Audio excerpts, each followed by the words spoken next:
Well, good morning, Cypress. Man, it's always an interesting experience watching, the start of the service and the room looks empty.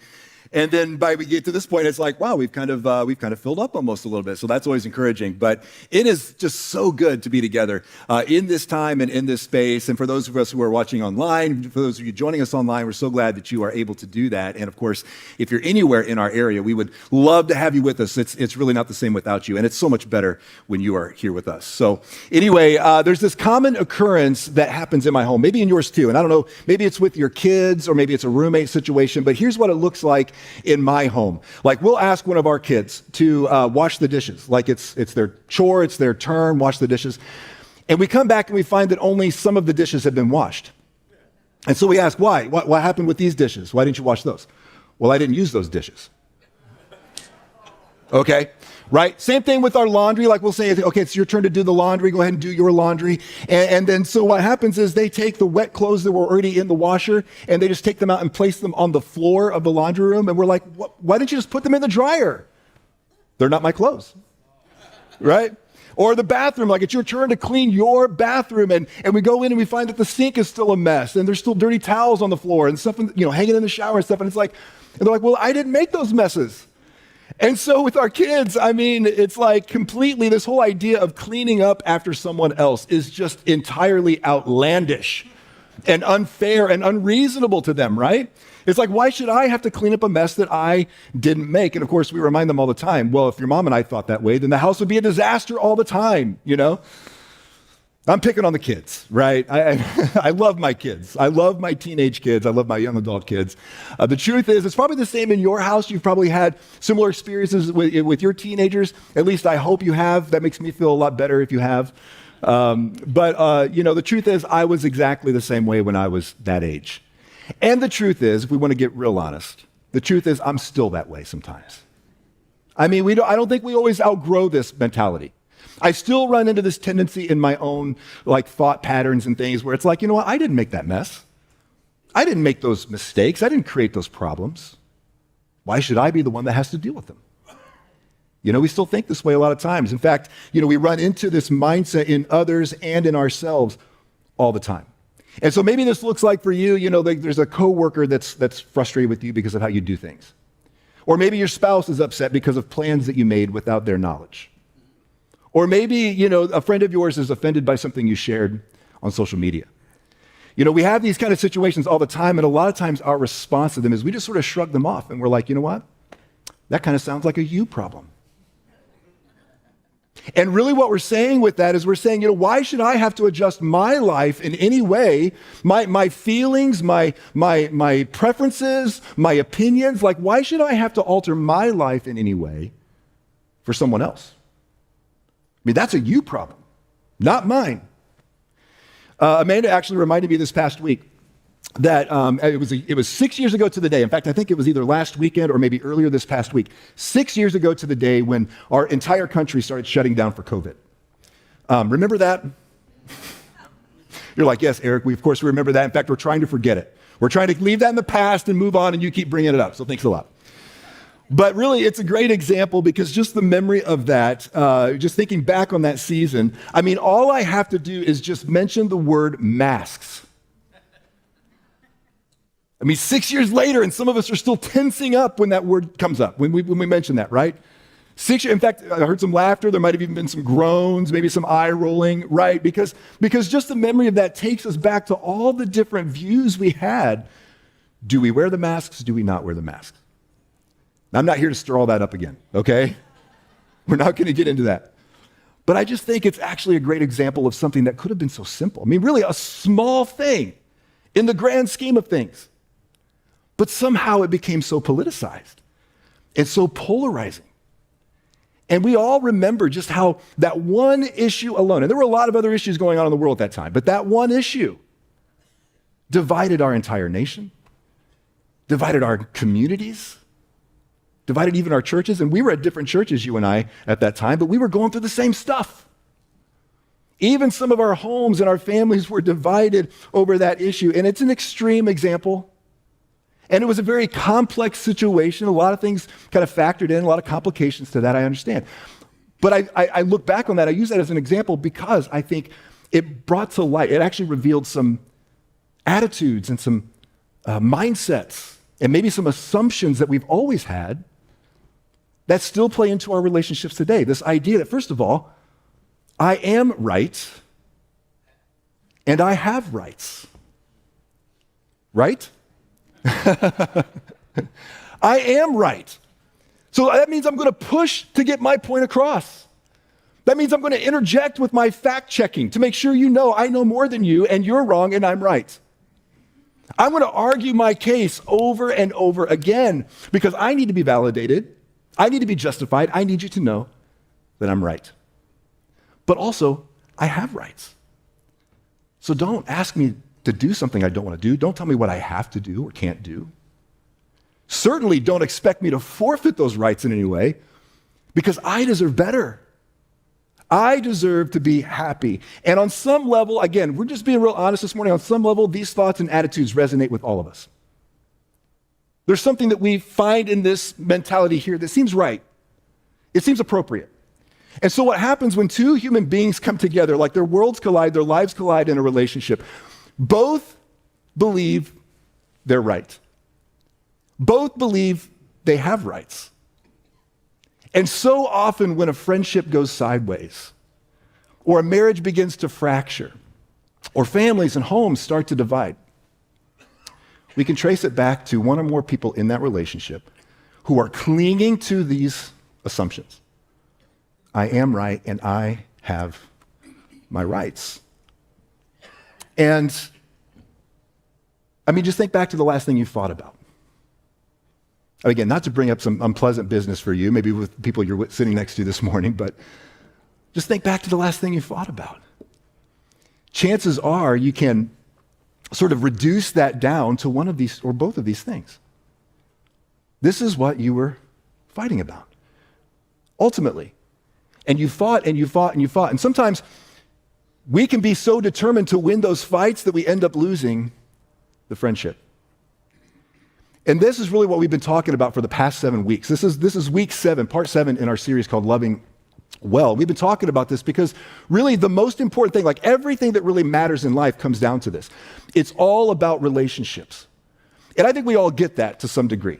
We agree with that, we get that, and we want those kinds of relationships. Like we long for that close connection and those deep bonds with the people in our lives. And yet so often we find ourselves doing things and saying things that seemed right in the moment, but end up hurting the relationship in some way.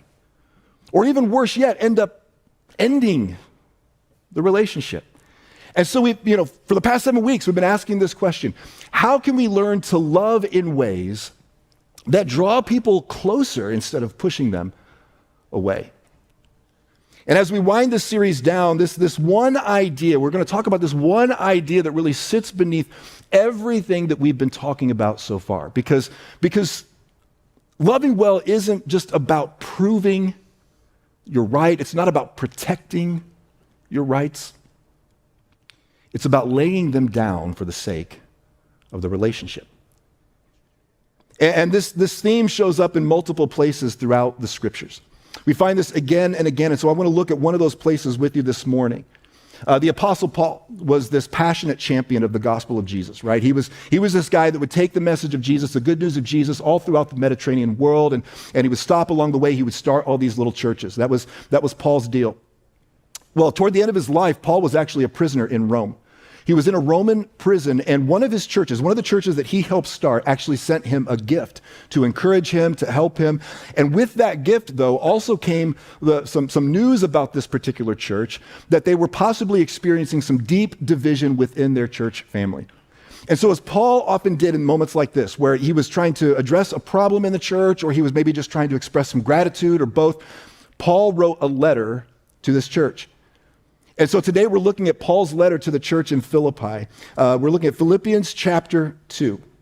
So if you have a Bible with you, if you brought a Bible app or whatever you use, and you want to turn there to follow along as we look at this in just a moment, that'd be great. I encourage you to do that. Of course, if you didn't bring anything, no problem, it's always on the screens.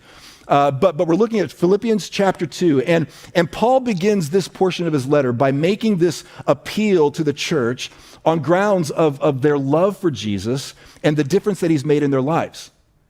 And he's basically saying to his readers, he's saying to you and I, he's like, listen, if any of this matters at all to you, and we believe that it does, and if it's made a difference in your life, and I believe that it has, then you all need to get on the same page, right? You all need to be unified in your hearts and in your minds and your spirit. And that sounds wonderful. It sounds great, like lovely idea.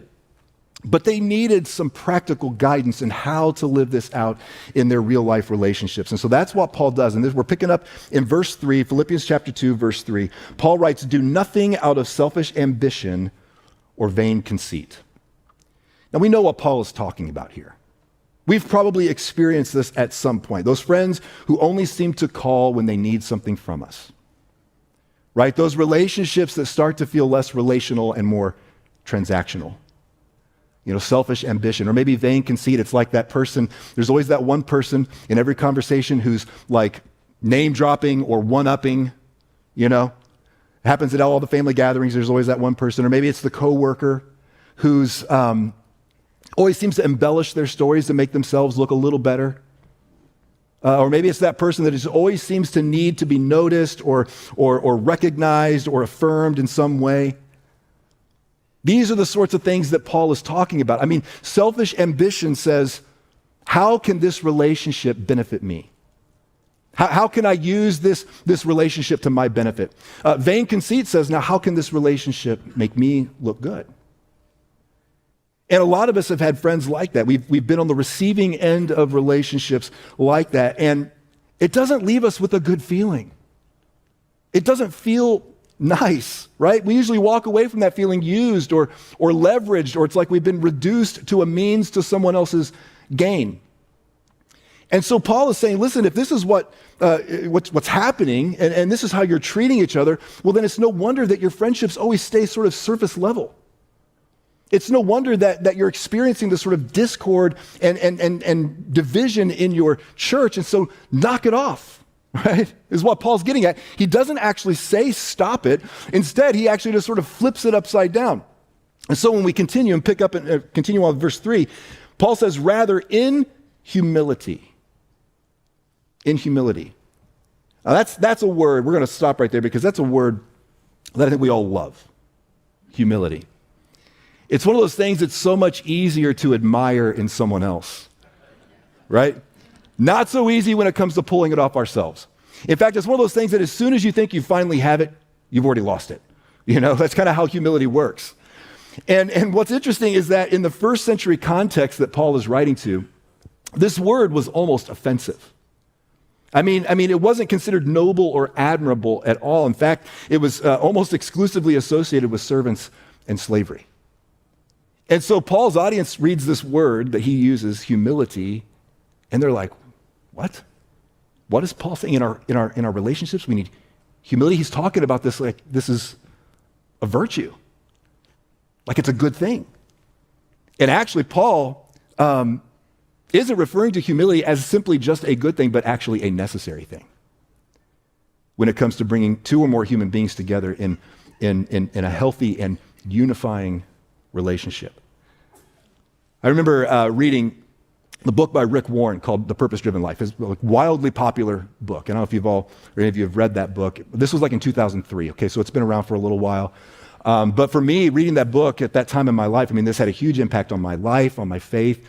In fact, I would even go so far as to say that I really believe God used that book in some ways to save our marriage. So it's a good book. I actually recommend it if you haven't read it yet. But what was so interesting to me is the opening line in this entire book. It was like so profound, almost earth-shattering. Here's how he opens his book, these 4 words. It's not about you. I remember reading that and thinking, well, I had never thought about that before. That's a whole new idea. It never really even dawned on me. It's not about you.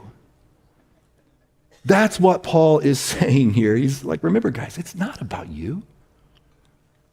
You need a little humility. What is humility? What does this mean? I think a lot of times we think of humility like it's like self-degrading. But again, I go back to The Purpose-Driven Life. I think Rick Warren, and maybe you've heard this, it's really kind of a classic, almost famous definition or description of humility. Here's what he said in his book. Humility is not thinking less of yourself, but thinking of yourself less. That's humility. It's not thinking less of yourself, but thinking less of being right.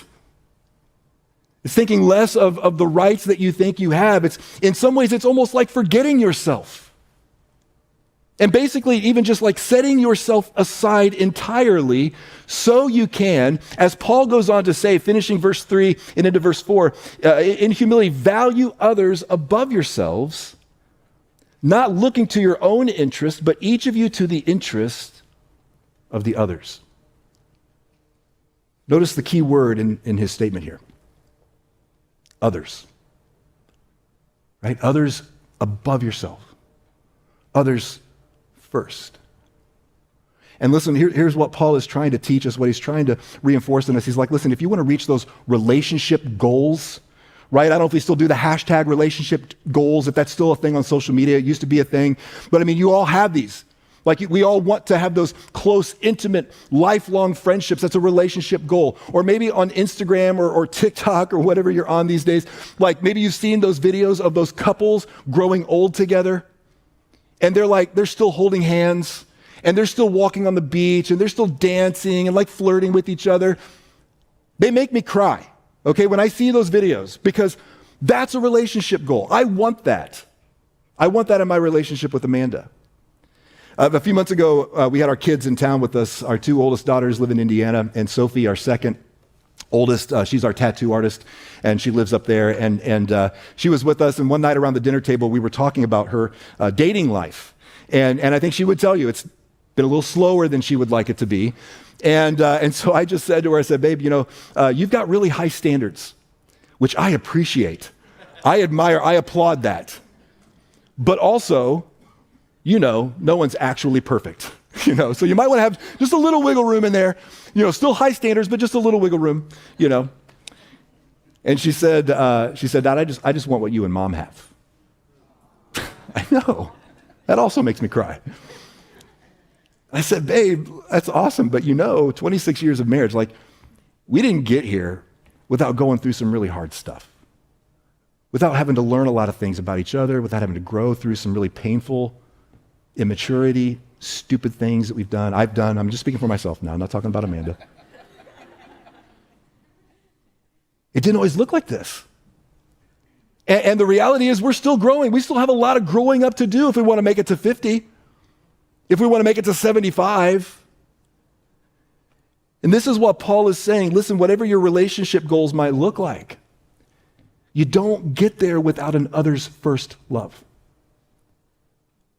And here's what that looks like in real life. Again, Paul's so helpful. He's so kind to be so practical with us. And he shows us what this looks like in real life. He says you have to take your plans, your interests. They're fresh batteries. Okay, there we go. Yeah. You take your plans, your interests, your batteries that are fresh in the pack. We're good to go. You take all the things that are important to you, your likes, your dislikes, all of it, you make it secondary to the interests and the plans and the preferences of others. That's the humility that Paul's talking about.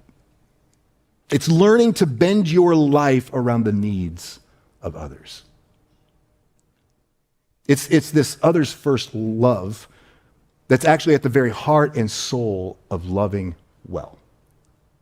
In fact, we could go back through everything that we've talked about for the past 7 weeks, and we can see how humility just sort of runs right through every single thing that we've talked about and that we've looked at. I mean, we're talking about moving toward those who are hurting. Or you talk about living openly with others so that they can truly know you on a deep level. We talk about extending grace to others again and again.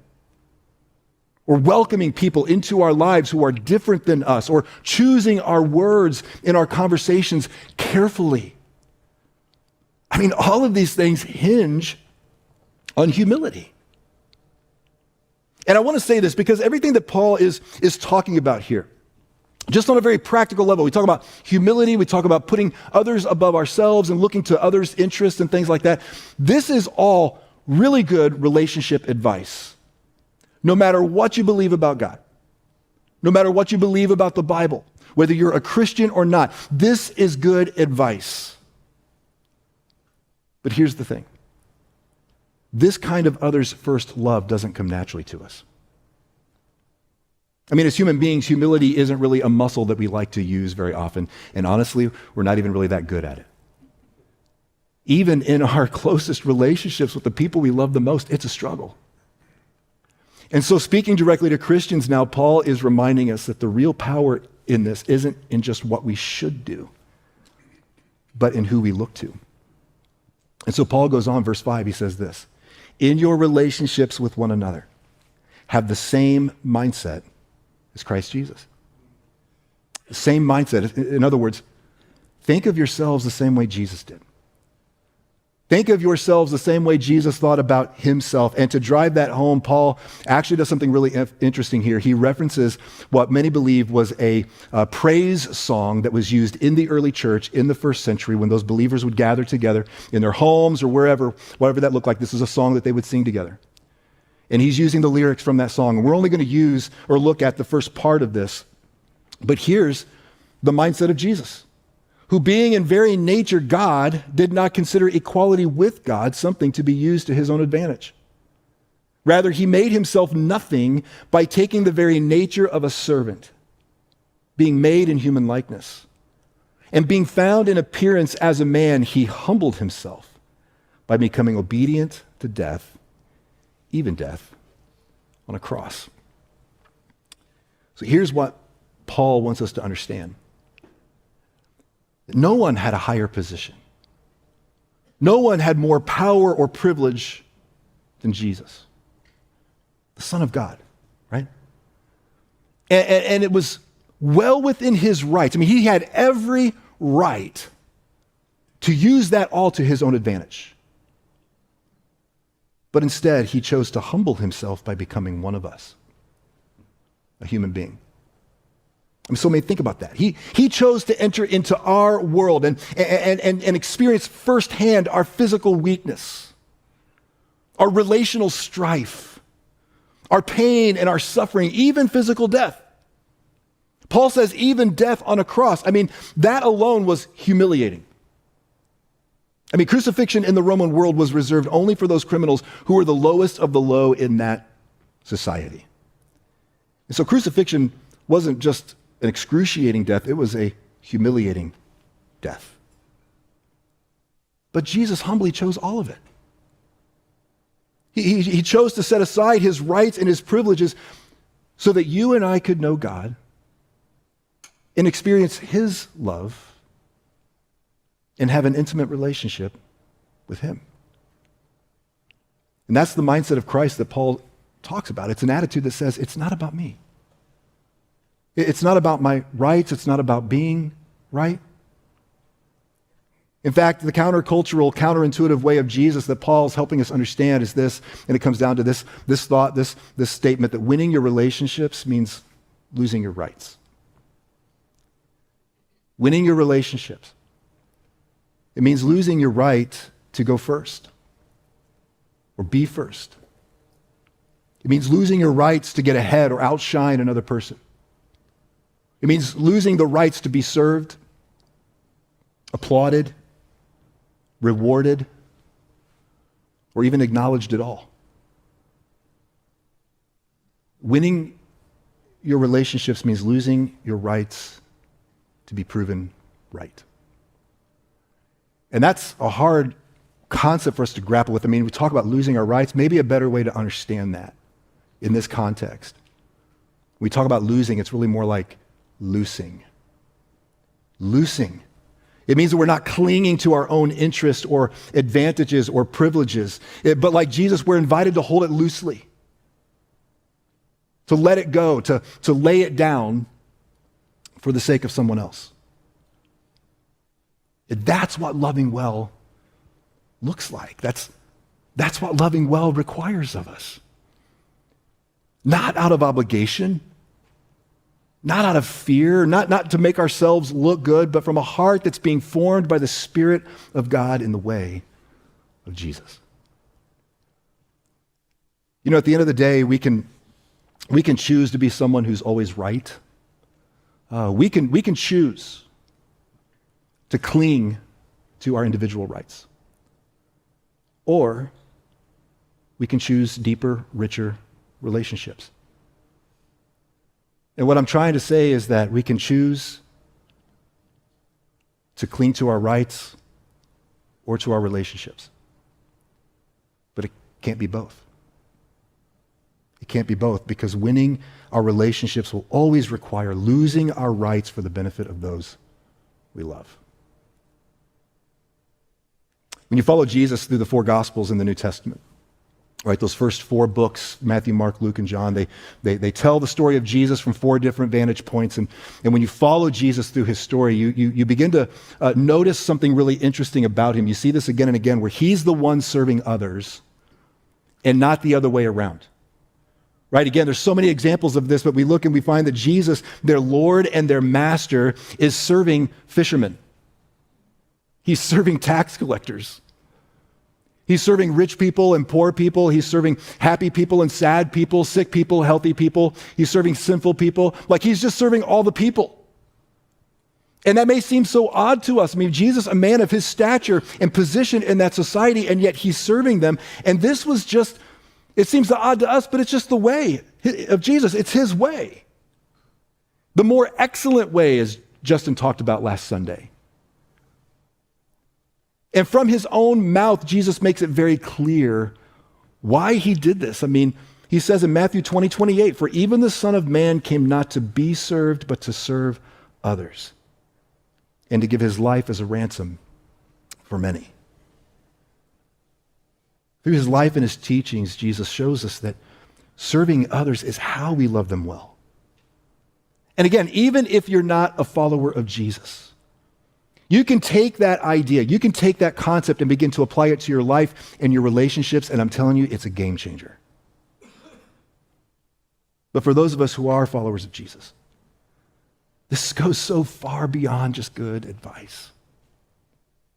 This is our calling. I mean, this idea of putting others first and looking to others' interests, the interest of others, this is like our job description. Right? This is what we do because of who we are, because of whose we are.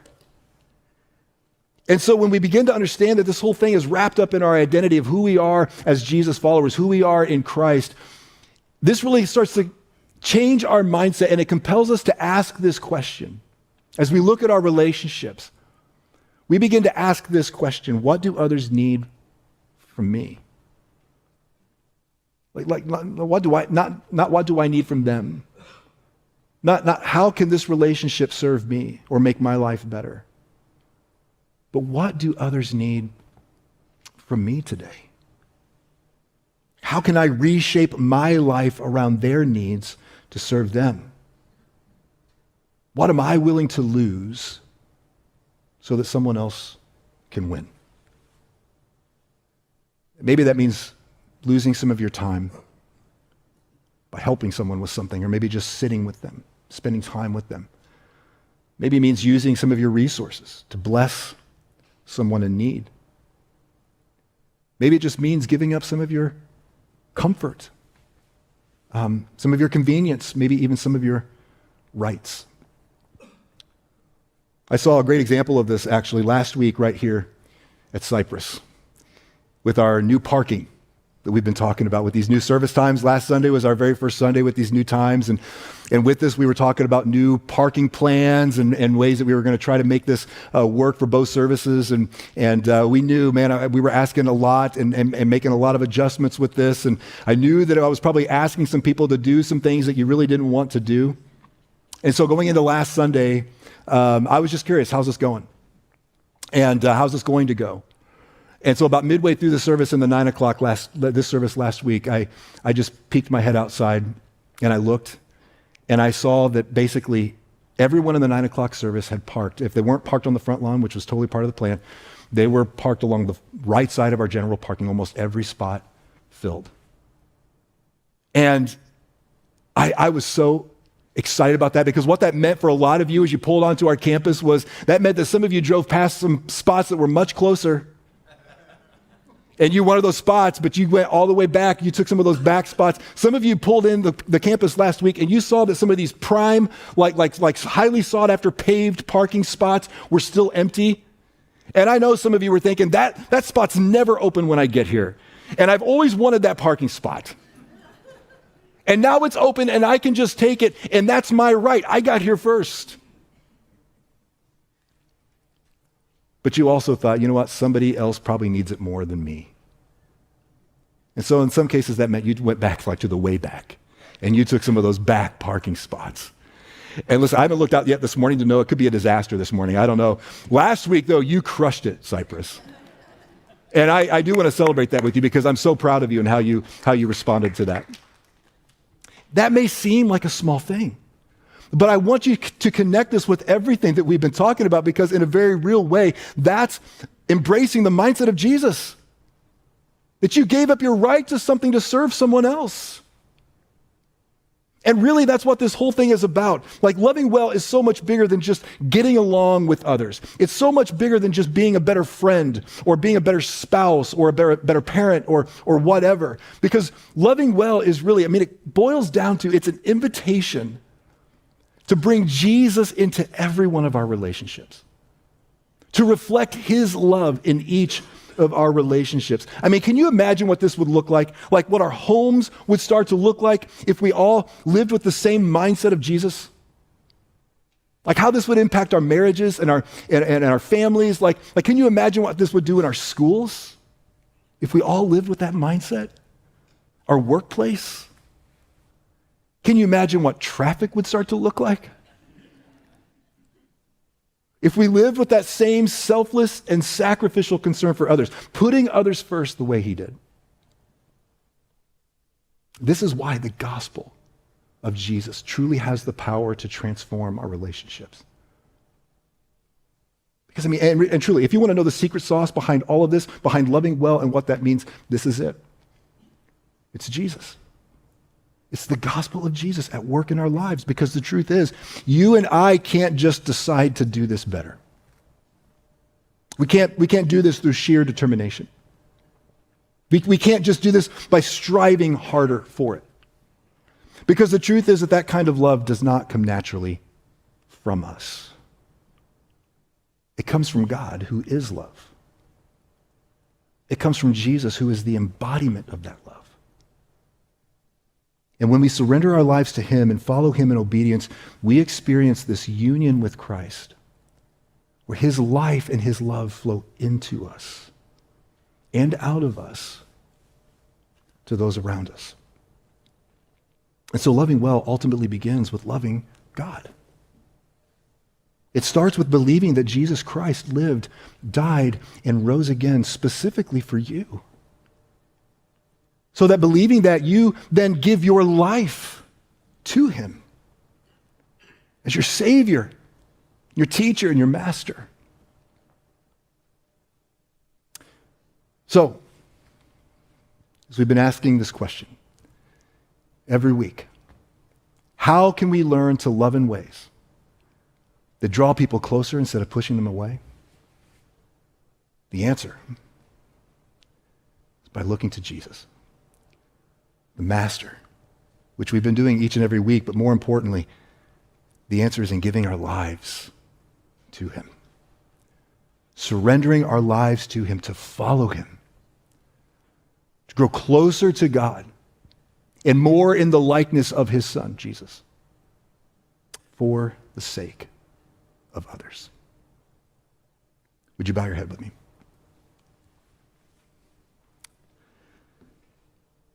Jesus, we just want to take this moment to thank you for loving us so well and showing us what it looks like to love like you in each of our relationships. Father, would you help us to go and do this? Help us today even to see these opportunities, these moments where we can just put others above ourselves. Where we can look to the interest of others more than our own. Where we can actually live this out to love and serve and bless those people in our lives. Help us to love well, Jesus, just like you loved us. In your name we pray. Amen. All right, thank you, Cypress. You're invited to go out to the patio, enjoy some connection. We've got caribou coffee and some breakfast cakes.